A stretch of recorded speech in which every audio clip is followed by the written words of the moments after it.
The air inside the Manhattan Supreme Court was suffocating, thick with tension and the low murmur of anticipation.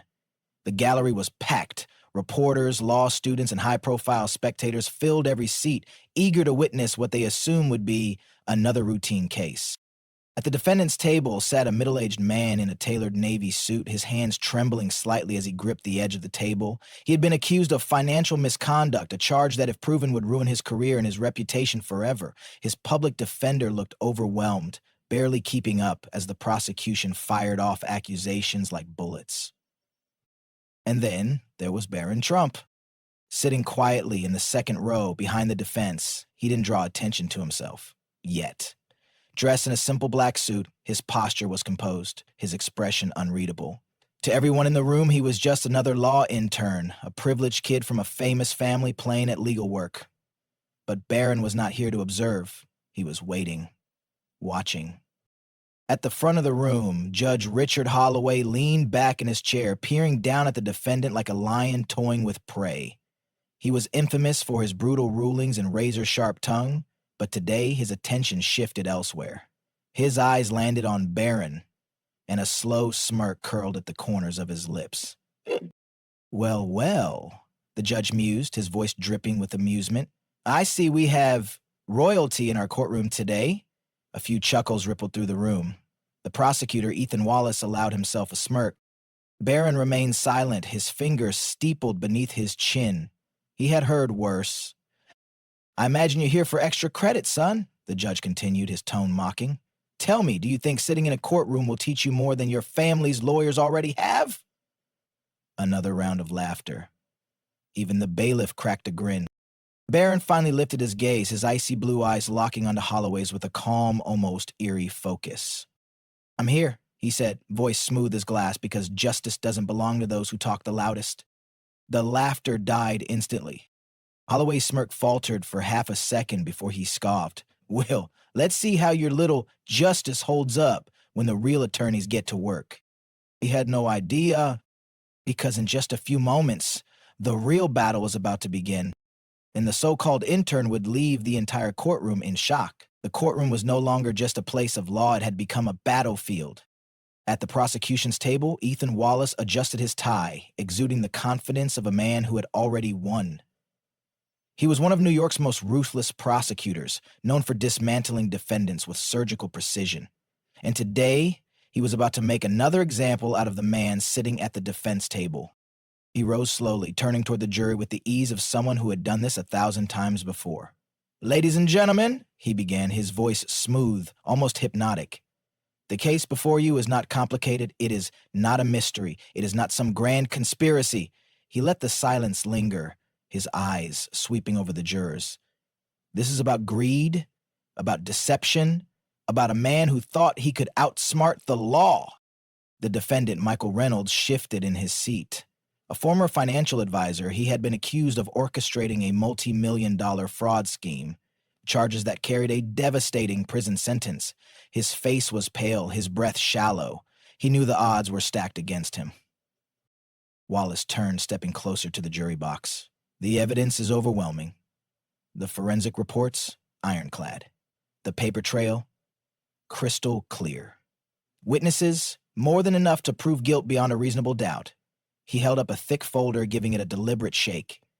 Ladies and gentlemen, this case is a closed book. Judge Holloway chuckled, shaking his head as he leaned forward. I have to say, Mr. Wallace, I'm almost disappointed. I was hoping for a challenge. More laughter rippled through the room, a cruel, knowing kind of laughter. The kind that told the defendant he had already lost. Barron Trump sat still in the second row, fingers laced together, his expression unreadable. Wallace took a step closer to the defense table. And let's talk about the defendant himself, he said, his voice dropping into something colder. Mr. Reynolds would have you believe this is all a misunderstanding, that he's some innocent man caught in a bureaucratic nightmare. He turned to face him directly, his stare piercing. But let me ask you something, Mr. Reynolds. If you were so innocent, why did you try to run? A hush fell over the courtroom. The question hit like a hammer. Reynolds opened his mouth, but no words came out. Wallace didn't let up. When authorities came to question you, You didn't cooperate. You didn't defend yourself. You fled. His voice was razor sharp now, cutting through the tension like a knife. An innocent man doesn't run. An innocent man doesn't try to cover his tracks. An innocent man doesn't need to hide. Judge Holloway nodded approvingly, turning his attention to the defense table. Do you have a response? His voice was laced with mock curiosity. The public defender, a woman who looked like she had already given up, stood hesitantly. She opened her mouth to speak, but before she could, a hand landed gently on her arm. Barron Trump. The movement was subtle, but the impact was instant. The moment his fingers touched the table, the air in the courtroom shifted. It was like the pull of a storm, the first whisper of something massive just beyond the horizon. Slowly, Barron rose from his seat. I'll be handling this. Silence. Absolute deafening silence. Judge Holloway raised an eyebrow, amused. You! Barron adjusted his cuffs. His voice was quiet but steady. Me. And with that single word, the entire courtroom held its breath. Because everything was about to change. For a long moment, the courtroom was frozen in stunned silence. Judge Holloway narrowed his eyes, tapping his gavel lightly against the bench. Let me get this straight, he said, his voice laced with condescension. You, a law intern, are going to defend this case? Barron Trump, standing tall and composed, simply nodded. Yes, Your Honor. The tension in the room thickened. A few reporters in the gallery exchanged wide-eyed glances. The jury members leaned forward, slightly intrigued. Even Ethan Wallace, the relentless prosecutor, seemed momentarily thrown off balance. Then he chuckled, shaking his head. This is adorable, Wallace muttered. Truly. He shot a glance at the judge, as if sharing an inside joke. Your Honor, we have a trial to conduct. If the defense wants to waste time with theatrics, we could humor them for, say, 5 minutes before we... Mr. Wallace, Barron interrupted, his voice calm but firm. You say this case is open and shut. He took a slow step toward the defense table. You say the evidence is overwhelming. You even call the defendant a man of deception. He tilted his head, locking eyes with the prosecutor. And yet, there's just one problem. Wallace raised an eyebrow. Oh? And what's that? Barron picked up the thick folder Wallace had waved around so confidently earlier. He flipped through it with ease before pulling out a single sheet of paper. Holding it between his fingers, he turned to the judge. The problem is, this case hinges on a lie. The words hit like a crack of thunder. A ripple of murmurs spread through the gallery.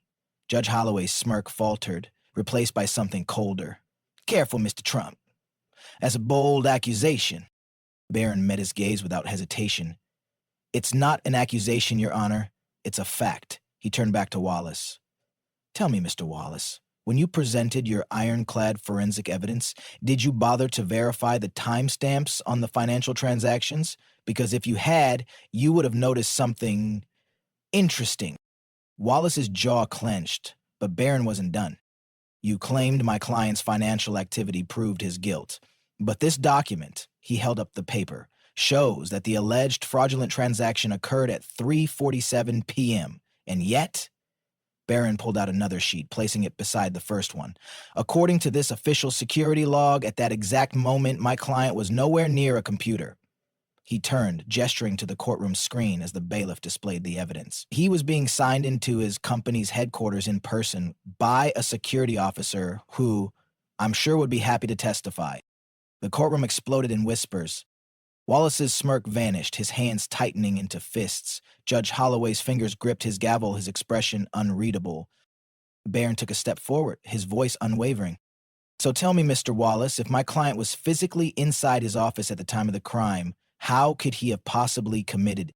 Wallace opened his mouth, but nothing came out. The tide had turned, and everyone in the room could feel it. The courtroom was no longer just a place of law. It was a battlefield, and Barron Trump had just fired the first devastating shot.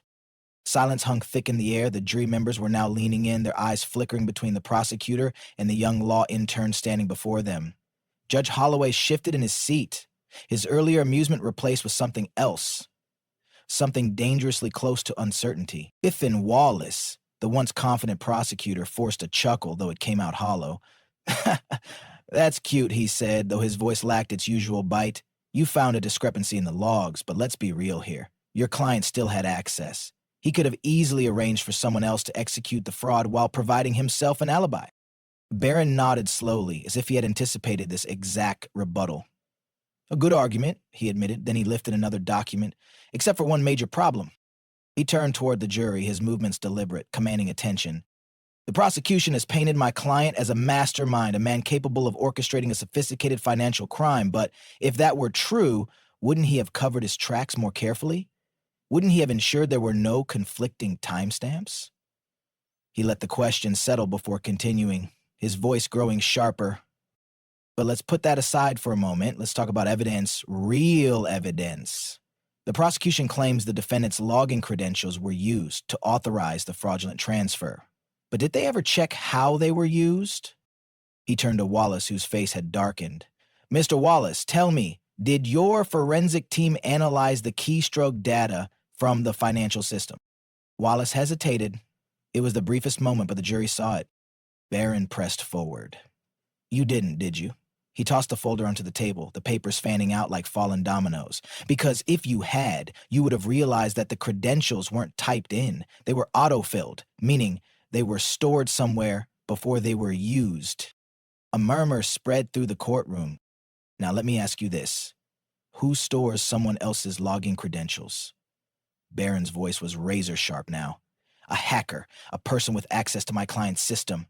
A person who wanted to make sure that when the crime was committed, the blame would fall directly on him. He stepped toward the jury box, lowering his voice just enough to make them lean in. Ladies and gentlemen, you were led to believe this was a simple case, that the defendant was guilty because the evidence was clear. He glanced toward Wallace, then back at the jury. But what if I told you the evidence was too clear? Judge Holloway stiffened. Wallace opened his mouth, then closed it. The tension in the courtroom was suffocating. No one dared to move, barely even to breathe. The once smug expression on Judge Holloway's face had been replaced with a storm of conflicting emotions, anger, disbelief, and something he wasn't accustomed to feeling in his own courtroom. Ethan Wallace, the formidable prosecutor who had walked in certain of his victory, sat rigid in his seat, his jaw clenched so tightly it looked painful. He knew, they all knew, that Barron Trump had ripped apart the case piece by piece until nothing remained. The jury had seen the truth. The evidence was fabricated, manipulated, a setup designed to bury an innocent man. And now they had to decide if they would let justice prevail or if they would let their pride stand in the way of it.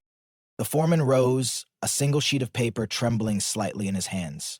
He cleared his throat, glancing toward the judge before reading the words that would shake the entire courtroom. Not guilty. A collective gasp rippled through the spectators, followed by an eruption of whispers. The defendant, who had spent months fearing for his life, let out a breath he didn't realize he'd been holding. Relief washed over him like a tidal wave. Barron remained still, his face unreadable, but his sharp eyes flicked toward Judge Holloway, whose hands gripped the edge of his bench, white-knuckled. The judge looked like a man who had just been publicly stripped of his power, and for the first time in his long career, he had nothing to say. Ethan Wallace shot to his feet. Your Honor, Enough, Holloway snapped, his voice hollow. He swallowed hard, then exhaled sharply. His next words were forced, bitter. The defendant is free to go. The gavel came down with a crack, a sound that should have been final, should have signified authority. But today it was something else entirely. It was the sound of a man being humbled. Barron Trump had walked into that courtroom a mere intern. He walked out a legend. My client isn't a criminal. Barron turned back to face the room, his gaze steady. He's a scapegoat, a man whose only crime was trusting the wrong people. Then he took one final step. The moment was his. I don't ask you to take my word for it. I ask you to see the truth. And just like that, the room held its breath because they all knew. Barron Trump had just obliterated the case against his client. Lessons for today's world. Barron Trump's stunning victory in the courtroom wasn't just about legal brilliance. It was about challenging power, standing up for the truth, and refusing to be underestimated. In today's society, these lessons are more relevant than ever. How often do we let authority figures intimidate us into silence? How many times have we seen people accept injustice simply because they believe they can't fight back?